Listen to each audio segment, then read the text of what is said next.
What are we talking about? Right and wrong. Come on, man. What are we talking about? Right and wrong. Corn Pop was a bad dude.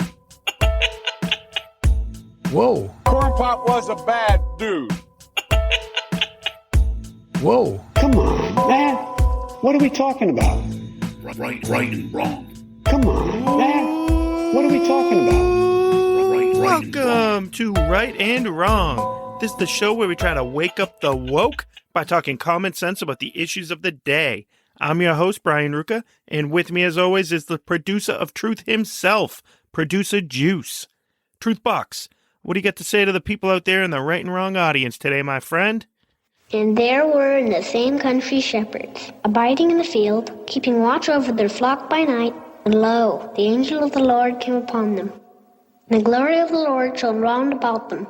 And they were sore afraid. And the angel said unto them, Fear not.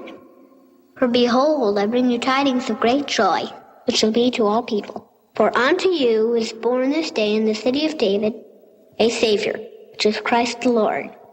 And this shall be a sign unto you. Ye shall find the babe wrapped in swaddling clothes, lying in a manger. And suddenly there was with the angel a multitude of the heavenly host praising God, and saying, Glory to God in the highest, and on earth peace, goodwill toward men.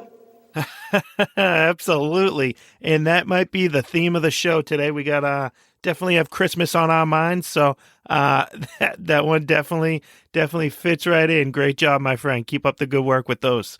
On today's show, we'll be talking about a developing story involving our favorite beret-wearing Boston City Councilor, Miss Julia Mejia. We will also try to dissect the extremely confusing story about how a female hockey player decked a male hockey player so hard that the male suffered a concussion. We'll see if you'll be able to solve that confusing part when we do get to that one. Federal employee Sam Brinton is now up to 2 stolen suitcases filled with women's clothing in it. And Joe Biden celebrates the Respect for Marriage Act by inviting a bunch of trans activists and drag queens to a White House party of love. And finally, when we close out the show today with the always popular Come On Man segment of the day, we'll be getting to hear from a racist, sexist, bigoted school board member when she explains the reasoning behind who she is supporting as the president of their district. So please, ladies and gentlemen, do not forget to subscribe to the show and give us a like and a 5-star review. And if you build up the proper amount of liquid courage at your next Christmas party, please recommend us to all of your friends and family as well. We need your word of mouth to help grow this audience, so please, please, please help us out with that. All right, now that we got that stuff done and out of the way, it is that time where we call in our good friend, Mr. Ric Flair, because it is showtime, baby. Woo! Showtime! Woo! Woo! It's the Christmas season, and I'm sure I'm not the only one out there that looks forward to this time of year the same way Chris Christie looks forward to seeing the dessert tray come rolling out. Christmas trees are up in red cities while winter celebrations take place in a blue city near you.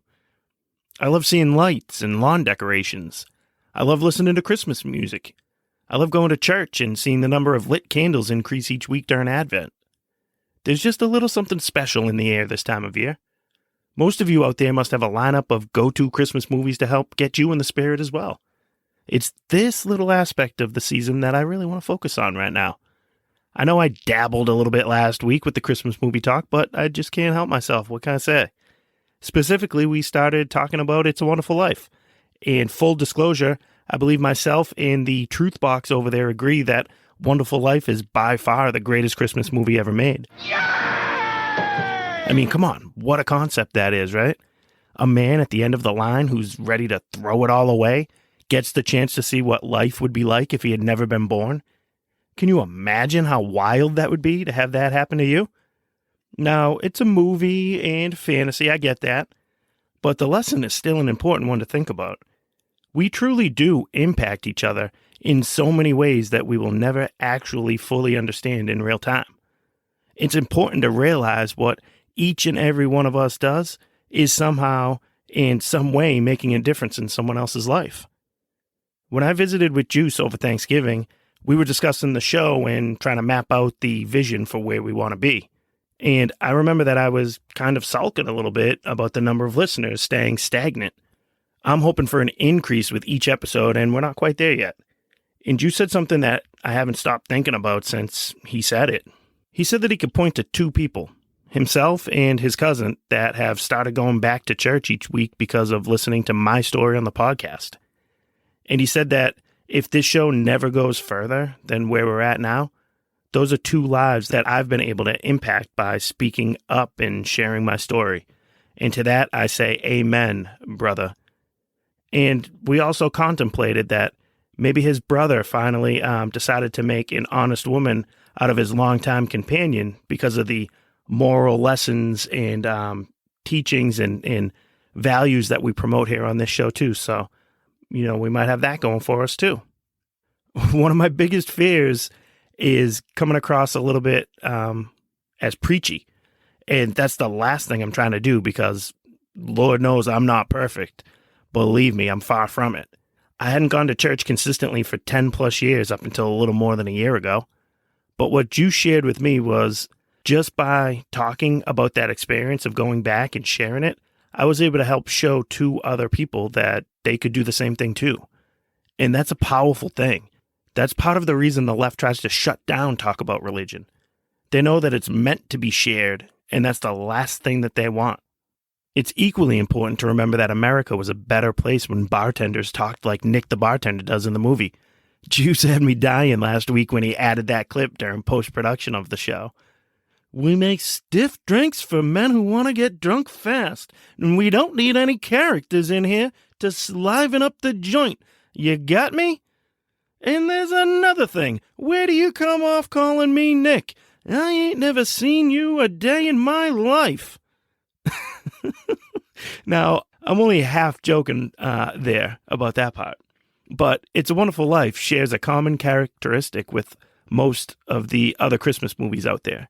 It has a small-town charm to it. Think about the plot to every cheesy Hallmark movie. Big city girl, climbing the corporate ladder. She's a workaholic who's willing to put career success above all else. And what happens? She falls in love with a lumberjack from the country who has friendly banter with every store owner on the one main road in the town. In the end, the girl always reverts to the natural maternal instinct to live in a quiet town with the man of her dreams ready to start a family. She's willing to give up the individual career success to pursue the combined family success that she now has a new appreciation for. Do you think that rinse and repeat plot is by mistake? Nope. It's because deep down, that's just human nature. We're all looking to find that person that you connect with, that you share a set of values with, and that you can build something with. We're looking for someone that we can grow with. Michael Knowles described marriage perfectly when he said something along the lines of, marriages are about growth. You either grow together or you grow apart. I thought that was a perfect description of marriage. And go back to Wonderful Life. Look at the growth that George and Mary Bailey go through. That's the most wonderful part of the whole story. George was a man always longing for something bigger and better when in reality, he was truly the richest man in town the whole time. And Mary understood that her life was wonderful, and she had no doubt about that. She was one of those Hallmark movie girls that never needed to go work in the big city first to appreciate everything she had right there in Bedford Falls. So, Merry Christmas, Movie House! Merry Christmas, Emporium! And Merry Christmas, you old building and loan! Hey! Merry Christmas, Mr. Potter! It's about that time in the show where we get to flip the script and move on over to the rights and wrongs of the week. So I got a few stories here that we're going to get to, and I will let you guys be the judge whether it is a right or a wrong. Let's take a look and see what we got today. So right off the bat, I mentioned in the opening that we were going to revisit a story, an ongoing story going on right now with our favorite city councilor, Boston City Councilor up there in Boston, Massachusetts, by the name of Julia Mejia. You may remember her from last week's episode. She earned herself a big fat classic, "Come on, man," for grandstanding and trying to tell everybody that referring to somebody as an addict or referring to the paraphernalia an addict would use to get high as a crack pipe is insensitive and mean and insulting and blah, blah, blah, blah, blah.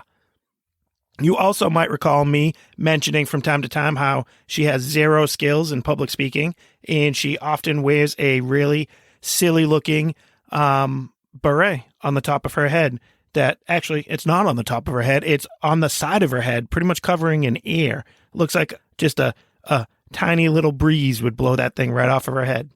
So that's the person we're talking about here.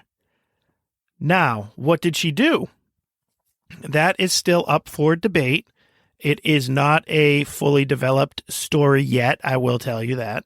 But I'm going to go and start reading directly from a posted story from Turtle Boy News. That is the independent journalist up there in the Massachusetts area by the name, I think it's Aidan Kearney, something like that.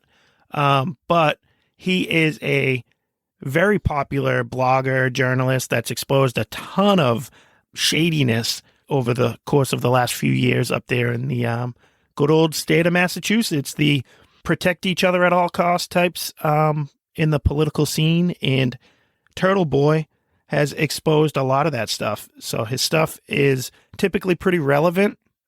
He comes and delivers with a very aggressive style and pretty much puts people on blast. So he has been tweeting that he's working on a developing story, and then he went ahead and posted something last night, or it might have been 2 nights ago now by the time we're recording this, but here it is.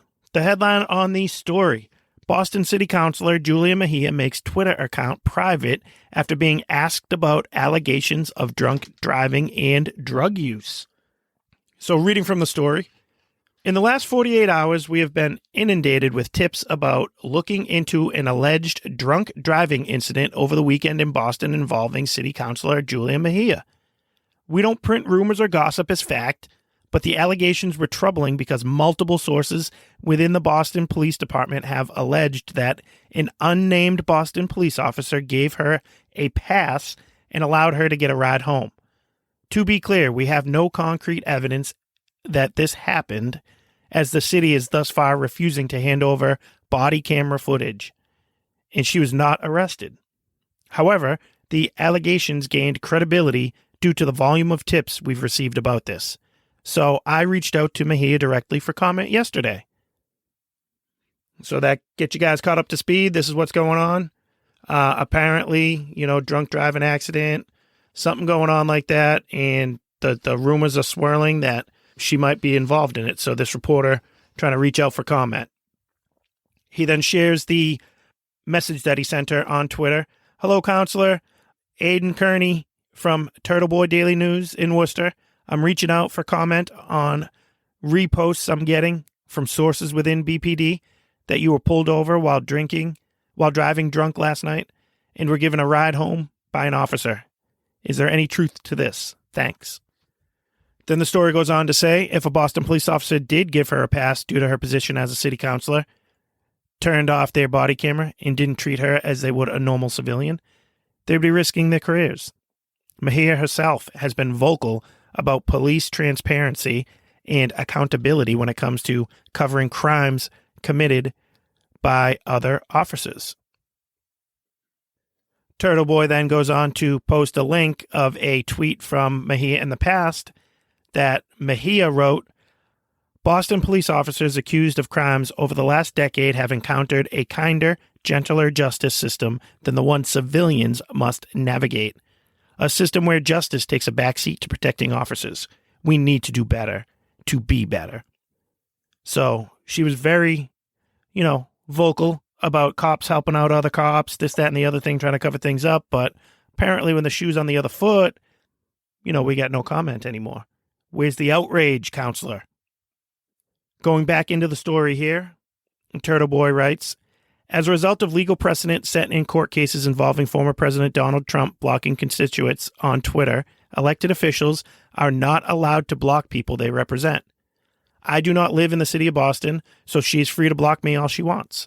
But making your Twitter account completely private like that is a First Amendment violation, since she uses the account to make policy and campaign announcements.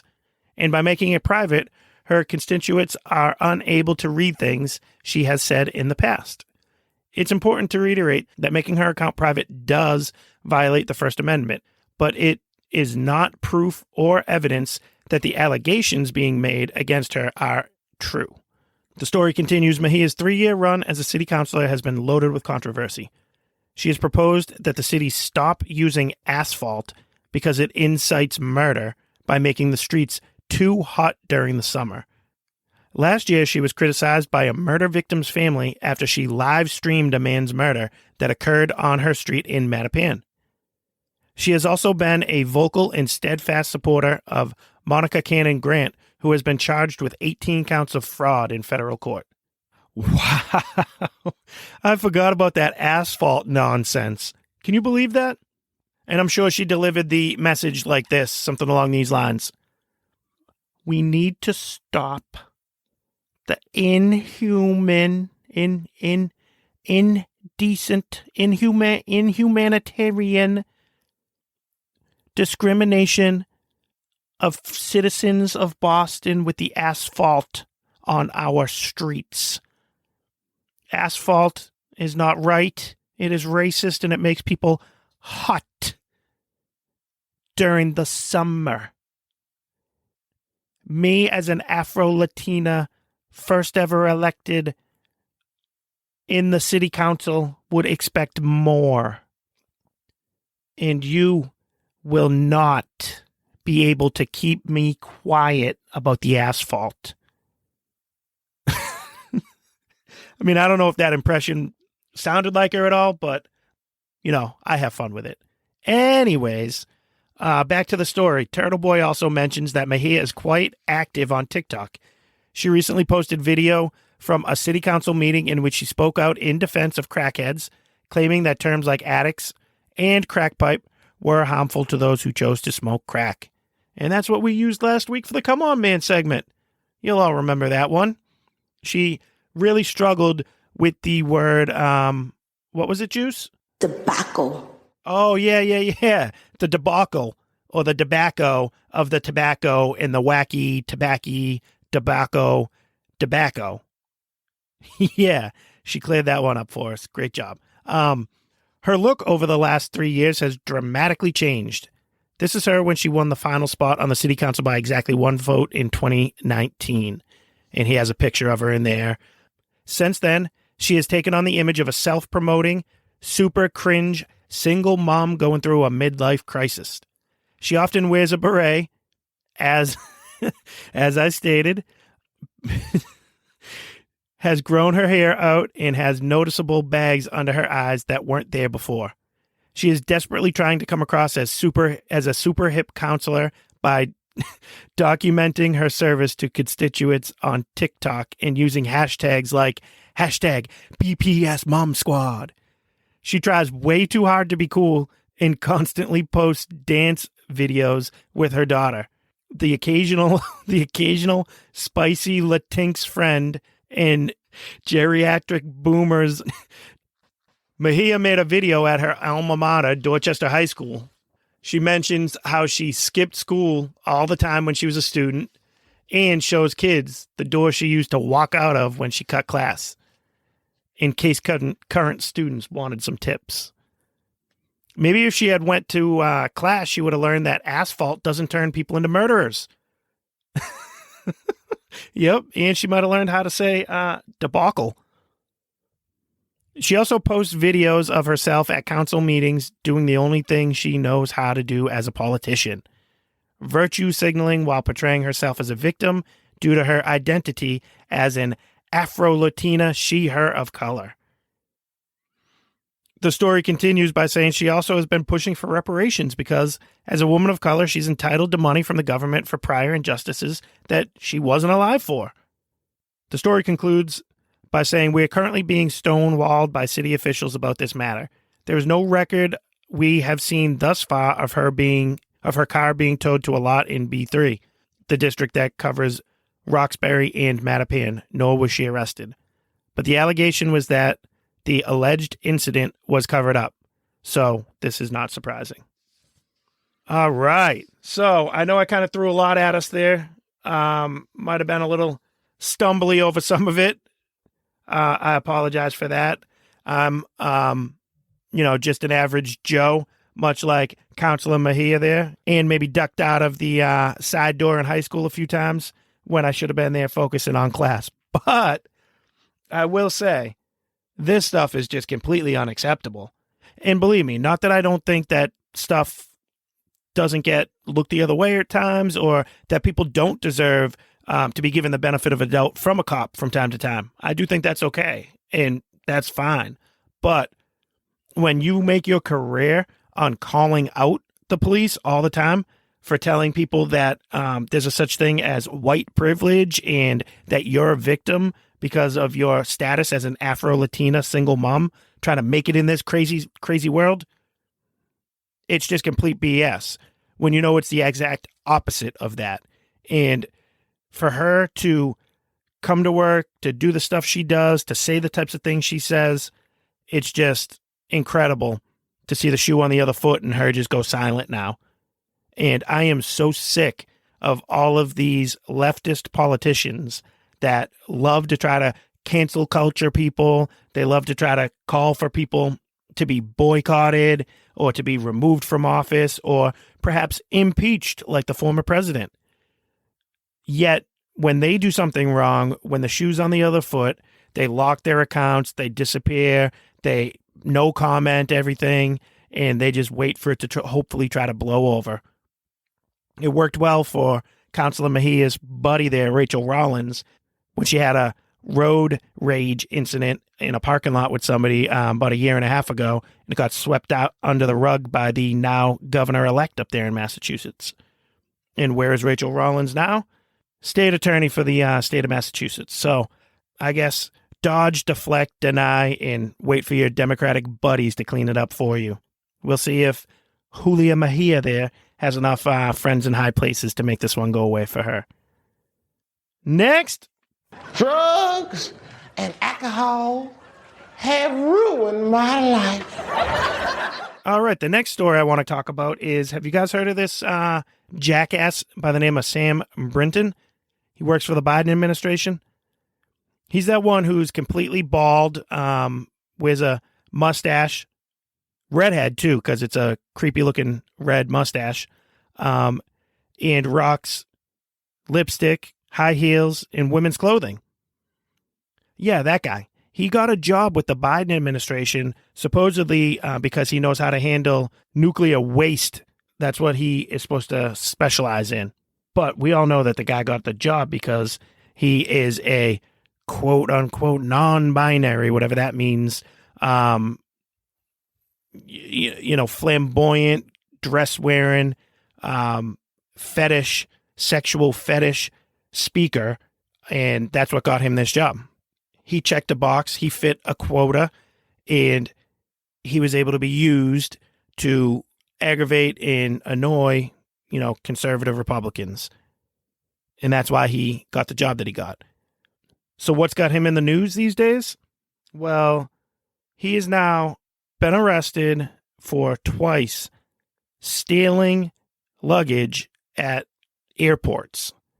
And the luggage is filled with women's clothing. Like he waits around at the airport, gets off the airplane, has no bags of his own, no checked bags, and goes and waits around by the luggage claim, and then tries to grab a bag that has females' clothing in it, and then walks off with it because that's what he's into, I guess. And the first one was like a month and a half ago, and that caused a little controversy, and now he's at it again. So just got busted again, where they realized at a airport that they could in fact identify him now, and this is just shameful stuff. And again, it harkens back to one of my favorite recent lines lately. What are we doing here, people? We need to stop elevating these people who have mental issues. This guy clearly has some mental stuff going on upstairs. Walks around in dresses, stiletto heels, shaved head, lipstick. No, that guy doesn't take himself serious. Why should we take him serious? He's living in a fantasy world, and we're just happy to be going along for the ride with him. And Biden gives this guy a platform and an opportunity just because it's going to help his political nonsense. He's going to earn some brownie points with the trans community for giving this jackass a position in power. This same guy literally gives speeches about BDSM sex and how to use like leashes, and there's pictures of him online walking around somebody like a dog with a mask on, like the gimp. Bring out the gimp, right? And we give the people like this positions of power in this country. That's what the world's coming to. You tell me whether that's right or wrong. Next. Say the right things, daughter. You're not a daughter. You're binary, non-binary. You're non-binary. So this third story is coming to us from the dailymail.com, and it was an incident of a female trans ice hockey player, 32 years old, who left a rival concussed in a brutal tackle, they call it, when it should be check. And that's pretty much what happened. So let's dissect this story and kind of figure out what's going on here. And this comes on the heels of the NHL tweeting out that nonsense a few weeks ago about trans women are women. That BS. So they were sponsors of this event, whatever the heck it was. So let's dive in, okay? So here's from the story. Lexi Seton, 32, earned backlash after leaving Danny Mejia knocked out on the ice when she slammed into him during the Team Trans Ice Hockey Draft in Middleton, Wisconsin late last month. So I paused there for a second, and you probably know why, but I'll correct that sentence so it makes a little bit more sense to you now. Leaving Danny Mejia knocked out on the ice when he slammed into her during the Team Trans Ice Hockey Draft. So the guy in this situation identifies now as a female, and the girl in this situation now identifies herself as a male. So super confusing stuff going on here, right? Who's who, what's what? How does this story make any sense? How's a guy getting run over by a girl playing hockey? And why should we care if that guy got hurt because of it? Man up, right? Well, the reason we care is because that guy's in fact a girl, and the girl who ran him over, see, now I'm doing it. The girl who ran her over is in fact a man, much bigger, much stronger than the girl that he concussed. So the entire premise of this story is ridiculous because they continue to refer to these people involved in the incident under their preferred pronouns. So anybody who tries to read this story without understanding exactly what's going on is going to have no clue how to take this thing or why they should care about it. So I'm going to keep going through it and try to see if we can make it make sense a little bit here, okay? All right, let's replace some words again here, okay? And I'll read what's written and then give you my version. Mejia was playing for Team Black against Sexton's Team Pink for the tournament when she, was struck on the ice by the pink and blue-haired player. The force of the blow knocked Mejia off his, which should say her, skates and sent him, her, spinning into the rink wall. He, is a she, was left lying immobile on the ice and was stretchered off to the hospital afterwards, where he, again, should be she, was diagnosed with a concussion. You guys follow me? This stuff making sense yet? Actually, no. Going on.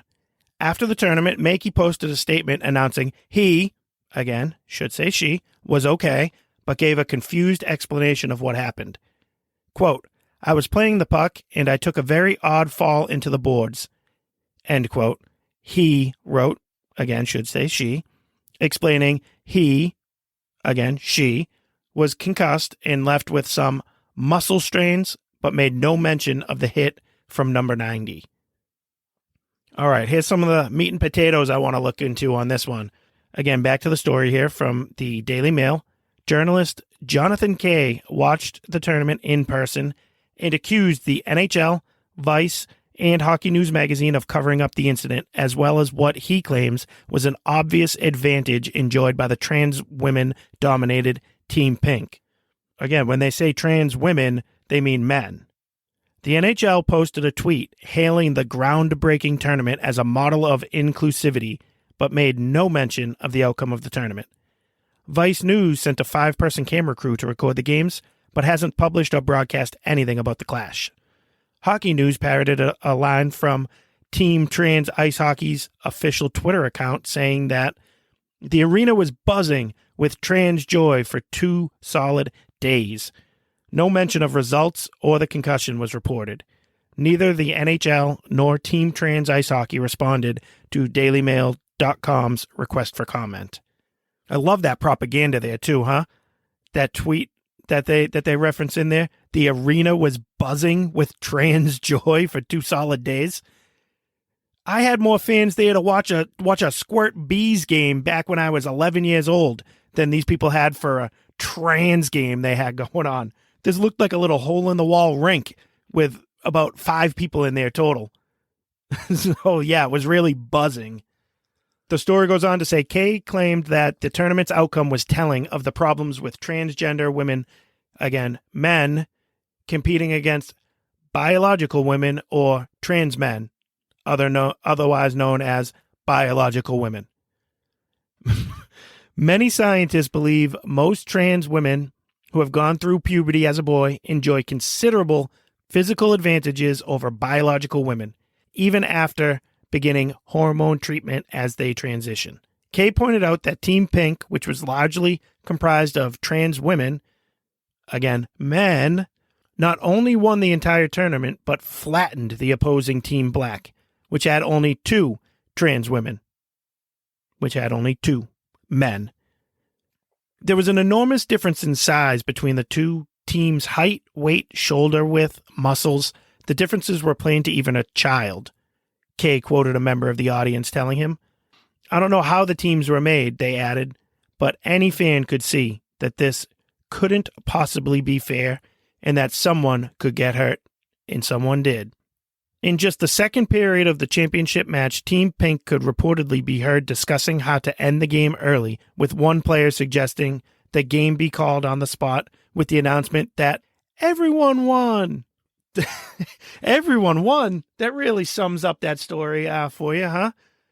What better way to, appease a whole group of confused, misgendered, misrepresented, unsure who they really are people out there than to just declare everybody won and everybody gets a trophy. Even that chick laying on the ice, concussed, getting stretched out of here because she got flattened by a grown-ass man. Even that girl can get a trophy. Wow. What is the world coming to? Next. Hey, Kate, for competitive men's hockey, eh? What's women's hockey like? Same thing, just less competitive or what?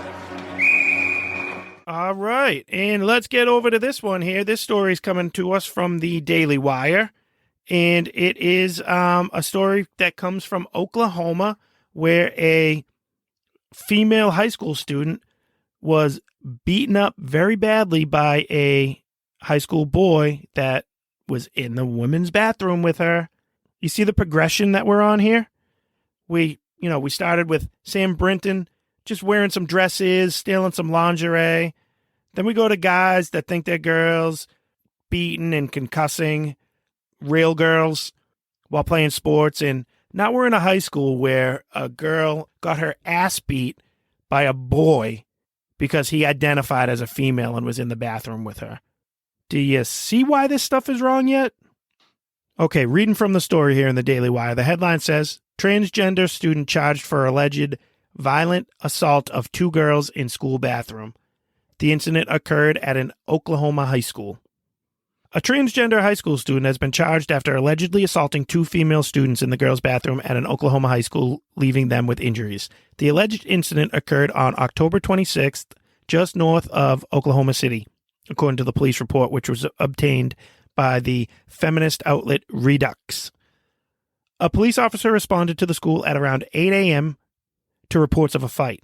He found a female student in the nurse's office who had suffered injuries to her face and head, including several red areas on her face. Both of her eyes were starting to swell up, the officer noted in the report. The trans-identifying student, a biological male, otherwise known as a male, reportedly approached one of the girls in the bathroom while she was speaking with friends and attempted to talk to her, but she ignored him. He then became angry and approached her with balled fists, asking if she wanted to fight, according to the report. The student then allegedly hit the female victim in the face, pulled her hair, and forced her to the ground, where he kicked her in the face and punched her repeatedly. The girl indicated to police that the attack was forceful enough to prevent her from fighting back. The girl's friends witnessed the alleged incident and pleaded with the trans-identifying student to stop. When one of the girls attempted to stop the attacker, she was allegedly punched twice on the left side of her face. She was left with injuries to her eye, face, and head with a possible concussion, according to the police report. One of the friends who witnessed the alleged attack said that the girl who tried to stop the attacker felt that her friend's life was at risk because the attacker is a man. I mean, where are the parents in all this stuff, too? How do you get away with this stuff? Somebody should be talking to this boy's parents and telling them to stop being ridiculous and stop putting other children at risk because you don't know how to raise a child. You don't know what to do to somebody, for someone who's extremely confused and troubled. You're unwilling to do something about it, so you'd rather indulge their delusions and make the rest of us go along with it? Unbelievable. Continuing in the story, it says, initially there was some confusion over the attacker's gender identity because the police officer who responded eventually located a paternity affidavit that indicated the student is a biological male. When the student's parent arrived to pick him up, she also confirmed that he is born male but identified as female. Also at the school, the parent also reportedly blamed the female victim, saying she had made fun of her child for being transgender. I just said it. Where's the parent getting the blame for this? Instead, she'd rather try to remain the victim. I'm just assuming that was she. It actually doesn't say if the parent was this child's mother or father, but I'd put 99% certainty around the fact that that's this child's mother showing up, trying to blame the poor girl who got her ass beat for making fun of her trans child. I'm sorry, your child does deserve to be made fun of. That's absurd. Walking around dressed as a female? You're a grown-ass boy. You're in high school. Act like it. The parent of the trans-identifying student also said the victims made cyberbullying posts directed at the attacker on social media. This is absurd. How are we going to turn it around so these poor girls who got beat up are now the ones at fault? That's the way this trans mom wants the story to go. Why don't we just tell the kid he can't wear dresses, tell the kid he has to dress like a boy, tell the kid he's not allowed to go in the women's bathroom? How about that? I think we could help clear this stuff up very quickly if we went down that road. Next. You can go to the doctor and get cut up. You can go down to the dress shop and get made up. You can go down there and get drugged up. But at the end of the day, you were just a drugged up, dressed up, made up, cut up man or woman. And the last story we want to get to today is the big celebration that they just had at the White House. The light up the White House in rainbow colors because they wanted to celebrate the Respect for Marriage Act. You know, that one that just recently passed through the Senate with the help of, 14 was it? Republican senators completely going along with the idea of redefining the term marriage. Yep, President Biden held an event where, for some reason, had to invite drag queens and trans activists to the event celebrating marriage, and wanted to, talk about love being love, man. Come on, man. Remember? My dad saw two men kiss each other in the middle of the street back in the 1930s. And he told me, Joey, take a look over there. That's just love. That's love. Yeah, I'm sure he probably would have told a story like that, but instead he was up there telling everybody how the Respect for Marriage Act is more than just marriage. It involves all these other things too. Juice, you might have something from that, right? I don't know if we have any clips anyways from him, but why don't you give us that one where he takes it from marriage and then includes every other victim group or minority or, LGBTQY plus person in the equation, wrapped up into this one neat bow for him. Juice? We need to challenge the hundreds of callous, cynical laws introduced in the states targeting transgender children, terrifying families, and criminalizing doctors who give children the care they need. We have to protect these children so they know they're loved, and we will stand up for them and say they can seek for themselves. And do you see why I decided to tell these stories like this today? There's a method to the madness, and I just wanted to try to use the stories we had today by illustrating and pointing out the slope that we are currently plummeting down with the rhetoric and the pushing this stuff on the rest of the country when it doesn't need to be coming from the top down, from the President of the United States, from the ultra far left extremist progressives out there.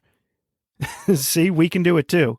But at the end of the day, we've covered this a ton with the marriage issue, so I don't want to beat a dead horse with that, but it starts with leave us in our own bedrooms to do whatever we want, right? And then it goes to give us civil unions. We want to visit our sick loved ones in the hospital. We want to get the same benefits with health insurance that everybody else does. And then it becomes, well, that's not dignified enough. It needs to be marriage. We're the same as you. Everything's the same there. And then it becomes, oh, now you need to hire this cross-dressing, non-binary dog fetish guy as into a prominent role. Then you have to have the Admiral Levine, the man who thinks he's a woman, running health, services, whatever the hell he does, up there in a prominent position of power as well. Then you're going to have these people playing in sports with everybody. You get the Leah Thompsons of the world kicking everybody's ass in the swimming competitions because he's a man competing against females. Then you're going to go to these bathroom beatings. We had the one in Loudoun County, Virginia, that got Glenn Youngkin elected governor because a kid was raped. A child was raped in the bathroom by a boy because the boy was allowed in the girl's bathroom under those Virginia ridiculous policies. How much further do we need to go? Joe Biden has this guy at the White House who's got videos up talking about how much he loves D. And I'm going to spare everybody from saying it. You know what I'm talking about. But this guy's up there. Every one of his videos, he's half naked talking about how much D he consumes and loves and can take. And you got that person, you're giving him a prominent opportunity to come to the White House? I'm sorry. I'm not trying to begrudge anybody who carries themselves dignified, wants to live a regular, normal life, and happens to be gay. I get it. People are like that out there. Nobody's attacking people like that. The right and conservatives and people like me are basically just asking, can we not have that Canadian teacher with the quadruple X fake breasts hanging down to their knees trying to teach my children something in a public school? Can we not get non-binary stories taught to our 5th grade English classes? Can we do away with the drag queen story hours and the twerking on stage in front of children? That's what we don't want to go along with, and that's what the Biden administration is forcing down everybody's throats these days. And it sums it all up when they have this Respect for Marriage Act that they got passed, and they invite all these drag queens and trans activists there too. Again, what are we doing here, people? Next.